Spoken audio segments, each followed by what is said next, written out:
Today we've got a lot to talk about. Princess's best price guarantee. I've got quick updates for you for Athens and Rome if you're planning a Mediterranean cruise or to go there otherwise. And finally, are we seeing more slot machines on cruise ships than ever before? We need to talk about it. So let's go ahead and get started.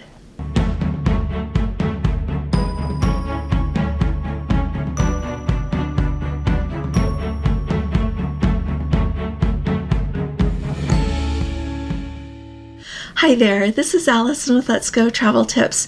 Today is Thursday. It is December 18th of 2025, and if you haven't subscribed to our channel yet, we'd love to have you with us, so please hit that subscribe button, and if you appreciate my updates, please be sure to give this video a thumbs up. I really appreciate you being here, and thank you for your support. Let's start at the very top with the update going on in Rome right now. I feel like this is really exciting. If you have ever been to Rome before, you might have rode on the metro.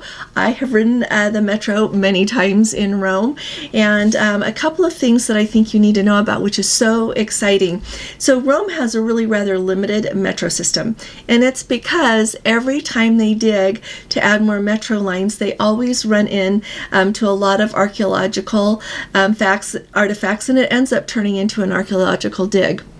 Well, for the last 20 years, they have been trying to complete 2 metro stops, and they have just finally done that. The reason that it took 20 years is because truly the whole excavation to make those metro lines did turn into archaeological research sites and digs. So the 2 metro lines that are now ready to go are Colosseo and Porto Metronia are the 2 new lines, and I think it's really very exciting. So first up, here's what you need to know. They have actually made it so that when you go into these metro stations way underground, you actually get to see a lot of the artifacts. You get to see ceramic vases, stone wells, the remains of a 1st century thermal bathhouse with a plunge pool, and they also have like screens to kind of show you and let you watch how the archaeological dig happened, how they uncovered a bunch of these sites. So it's really very exciting. And what do you have to pay to go? You have to buy the Euro 50 metro ticket. So it gets you in to see everything in those metro stations, and then you ride on the metro to go where it is that you want to go. So very, very exciting. Let me know if you're going to Rome soon and if you're going to be riding the metro. The main thing that I would tell you about the metro is when you go in, it's easy to buy your tickets. That's not hard. You can use money. You can use credit cards to buy your metro tickets. The main thing that I would tell you is to hold on to your belongings. Be very, very conscientious of your belongings, like so conscientious of your belongings. It is a space that you have to worry an awful lot about pickpockets. And so make sure that you are so conscientious there. Have a hold of your bag. Have a tight hold of your bag. And I am never ashamed to hold on to my bag in front of me. Gentlemen, make sure that your wallet is not right there in your pocket. Even on this trip that Gordon and I were just on for the Christmas markets, Gordon kept his wallet in the front pocket of his heavy coat. So it would just made it that much harder for someone to steal it. So really kind of think through what you're doing. The other thing I want you to keep in mind is if you're going to ride the metro a lot, look at the different options there are for buying tickets that you get more bang for your buck. Okay, there's the Rome Pass. There's a lot of different things that you can do to save a little bit of money if you're going to be riding the metro a lot. But I am really excited with these new 2 stops. I'm going to have to go see them the next time we go to Rome. Alrighty, the next update that I've got for you is a little bit similar. It's from Athens, Greece. And if you have been to Athens before, you know that they've got that new Acropolis Museum, and it is located right next to the Acropolis. And it is a comparatively new museum.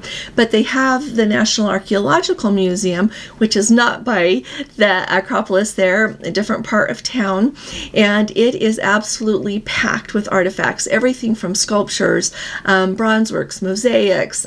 They have some gold masks there. Maybe it's from Agamemnon, but if I remember correctly, so many different artifacts there, and it is truly, that museum is huge and it is tight because of how many artifacts that they've got.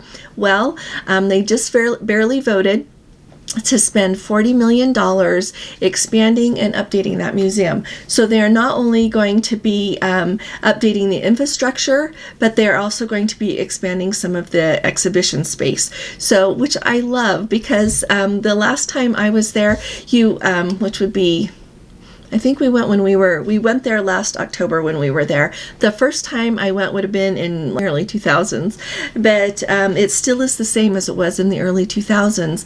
That museum was initially done in the 1950s. A lot of things haven't been changed since then.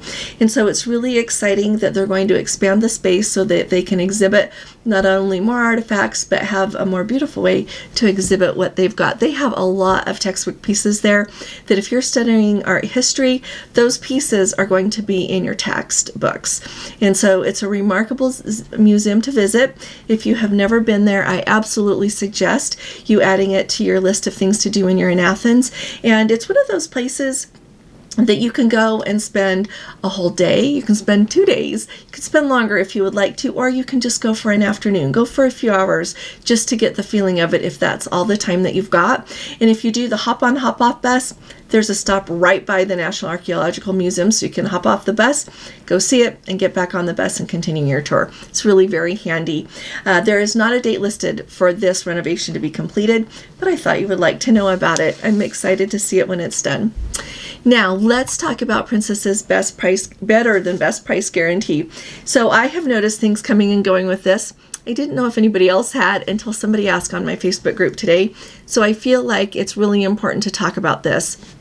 So, oh my goodness, when was it? It's about a year ago that Princess introduced their better than best price guarantee. And what you were supposed to do is if you booked a cruise with Princess and you noticed that the price went down, you submitted this online form, you just fill it out with the information, you submit it to Princess. If they verify what it is that you're telling them, then you get added to your cruise 120% of the price change is added to your cruise in onboard credit. Does that make sense? So for example, if the price of your cruise dropped by $100, you would get $120 of onboard credit added to your cruise. Now, you could always do that, or you could do the old-fashioned thing of referring your cruise, or if needed, making a new booking and canceling the old one.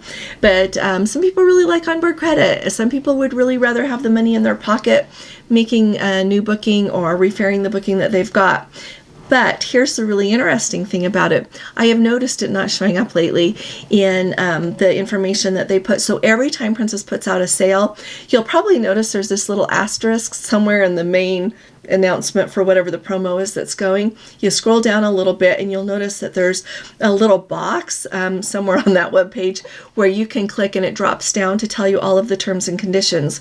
They used to talk about that best price guarantee, but for the last little while now, and definitely since they introduced the non-refundable deposits, I have not seen a word about that best price guarantee. Okay, so I looked over in Polar Online. They've got this cool area called Princess Expert. You go in there, you look for whatever it is that you're looking for. And on the page that is for that best price guarantee, just at the top, it says, officially, this program has been extended through 12/15 of 2025.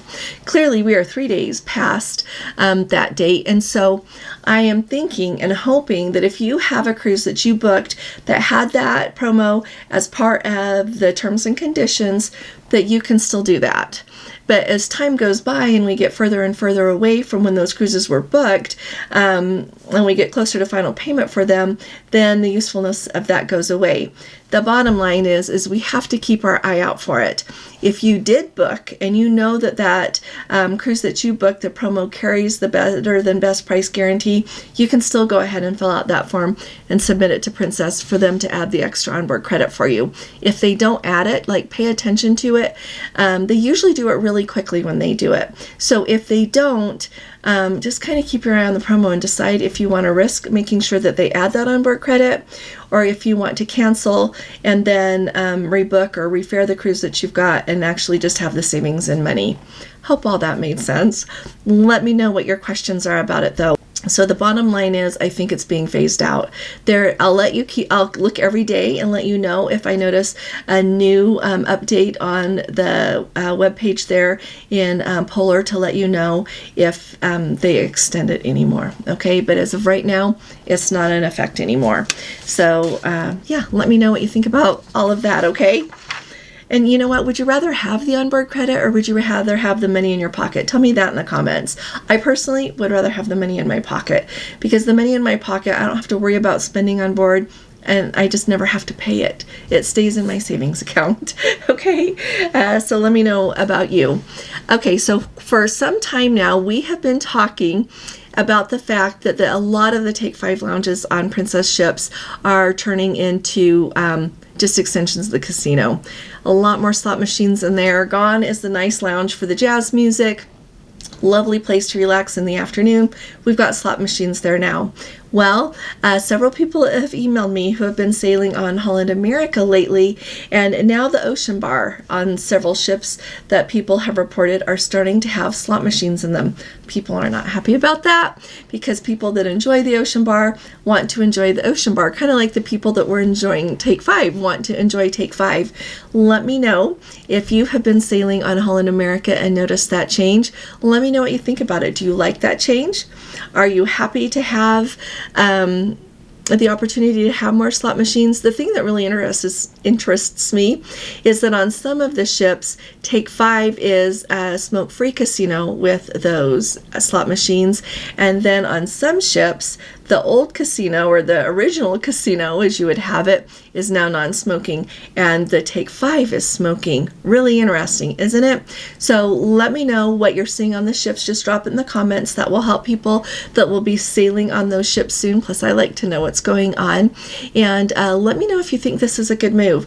To me, it just really highlights how much the cruise lines make on slot machines and people gambling. So if somehow in your mind you think that people are always coming out ahead by gambling on board the ships, they're not, because if everybody was coming out ahead, they would no longer have those casinos. They are huge money makers for the cruise lines. And also, my other question is anybody noticing more slot machines showing up on Carnival cruises? Only reason I ask is Princess and Holland America are doing this. Carnival is also owned by Carnival Corp. Let me know if you're seeing a change with the number of slot machines there as well. I really appreciate you all joining me today. Tomorrow, we're going to have a discussion, so look forward to this, about what are we seeing the similarities between something that happened with Starbucks and something that is going on with cruise lines. I've just been thinking about this a lot and finally decided I wanted to talk to you about it.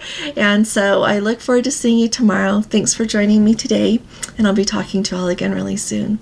You all take really good care. God bless you. Love you. Bye-bye.